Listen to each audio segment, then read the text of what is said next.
So what is a central bank? A central bank is an institution that produces the currency of an entire nation. Based on historical precedent, two specific powers are inherent in central banking practice: the control of interest rates and the control of the money supply, or inflation. The central bank does not simply supply a government's economy with money, it loans it to them at interest.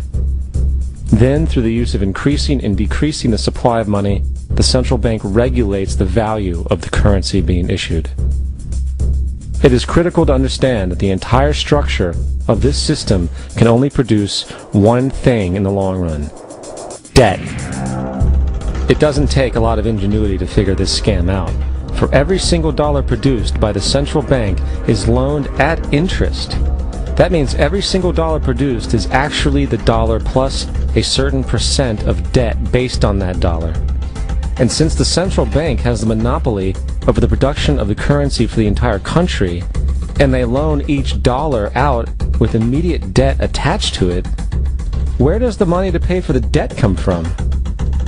It can only come from the central bank again, which means the central bank has to perpetually increase its money supply to temporarily cover the outstanding debt created, which in turn, since that new money is loaned out at interest as well, creates even more debt.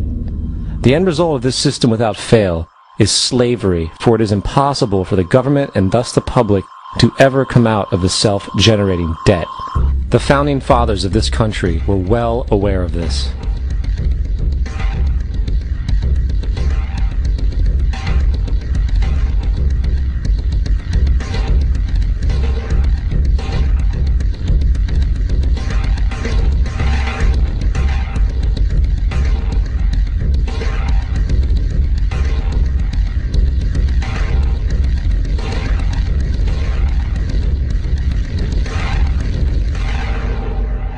By the early 20th century, the U.S. had already implemented and removed a few central banking systems, which were swindled into place by ruthless banking interests. At this time, the dominant families in the banking and business world were the Rockefellers, the Morgans, the Warburgs, the Rothschilds. And in the early 1900s, they sought to push once again legislation to create another central bank. However, they knew the government and public were very weary of such an institution, so they needed to create an incident to affect public opinion. So, J.P. Morgan, publicly considered a financial luminary at the time, exploited his mass influence by publishing rumors that a prominent bank in New York was insolvent or bankrupt. Morgan knew this would cause mass hysteria, which would affect other banks as well. And it did. The public, in fear of losing their deposits, immediately began mass withdrawals. Consequently, the banks were forced to call in their loans, causing the recipients to sell their property, and thus a spiral of bankruptcies, repossessions, and turmoil emerged. Putting the pieces together a few years later, Frederick Allen of Life magazine wrote, "The Morgan interests took advantage to precipitate the panic, guiding it shrewdly as it progressed." Unaware of the fraud, the Panic of 1907 led to a congressional investigation headed by Senator Nelson Aldrich, who had intimate ties to the banking cartels and later became part of the Rockefeller family through marriage. The commission, led by Aldrich, recommended a central bank should be implemented so a panic like 1907 could never happen again. This was the spark the international bankers needed to initiate their plan.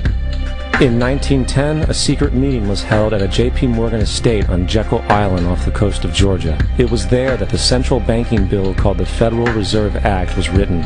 This legislation was written by bankers, not lawmakers. This meeting was so secretive, so concealed from government and public knowledge that the 10 or so figures who attended disguised their names when en route to the island. After this bill was constructed, it was then handed over to their political frontman, Senator Nelson Aldrich, to push through Congress. And in 1913, with heavy political sponsorship by the bankers, Woodrow Wilson became president, having already agreed to sign the Federal Reserve Act in exchange for campaign support. And 2 days before Christmas, when most of Congress was at home with their families, the Federal Reserve Act was voted in, and Wilson in turn made it law. Later, Woodrow Wilson wrote, in regret,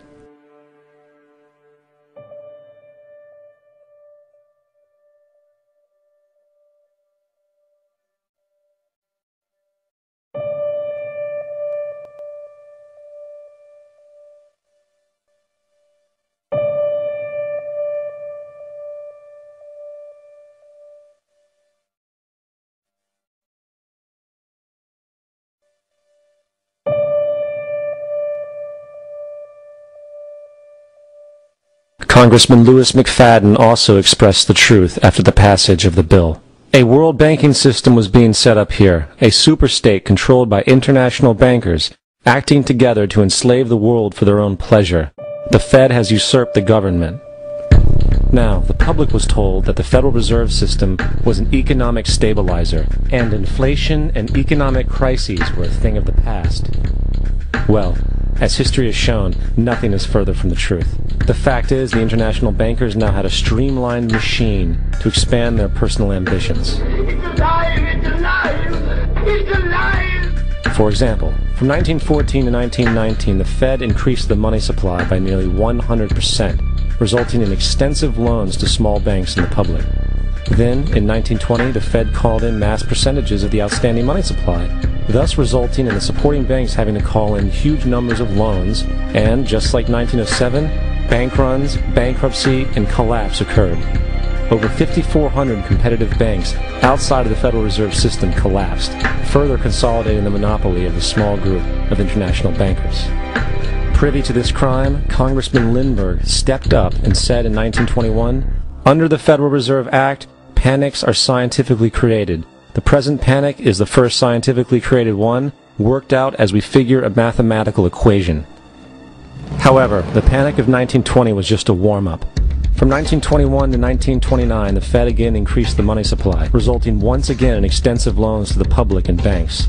There was also a fairly new type of loan called a margin loan in the stock market. Very simply, the margin loan allowed an investor to put down only 10% of a stock's price, with the other 90% being loaned through the broker. In other words, a person could own $1,000 worth of stock with only $100 down. This method was very popular in the roaring 1920s, as everyone seemed to be making money in the market.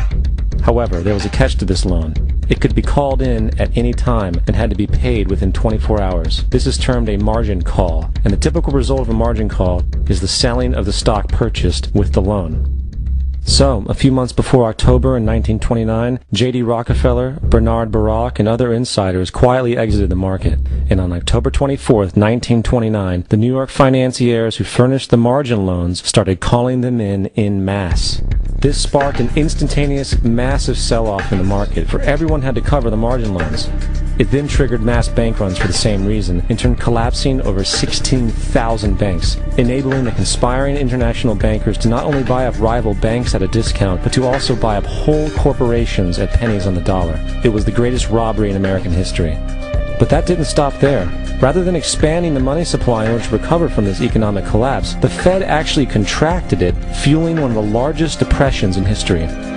Once again outraged, Congressman Louis McFadden, a longtime opponent of the banking cartels, began bringing impeachment proceedings against the Federal Reserve Board, saying of the crash and depression, "It was a carefully contrived occurrence. International bankers sought to bring about a condition of despair so that they might emerge the rulers of us all."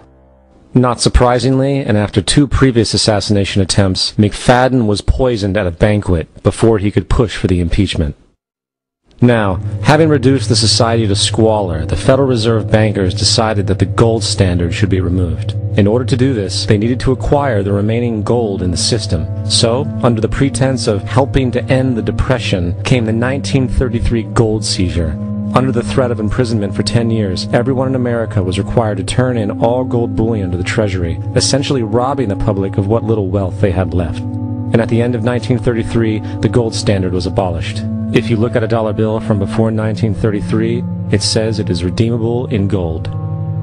You look at a dollar bill today, it says it is legal tender, which means it is backed by absolutely nothing. It is worthless paper.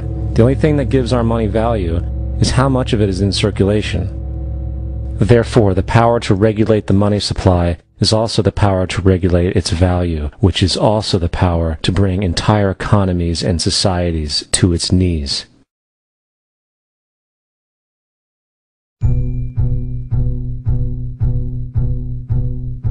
It's important to clearly understand, the Federal Reserve is a private corporation. It is about as Federal Express.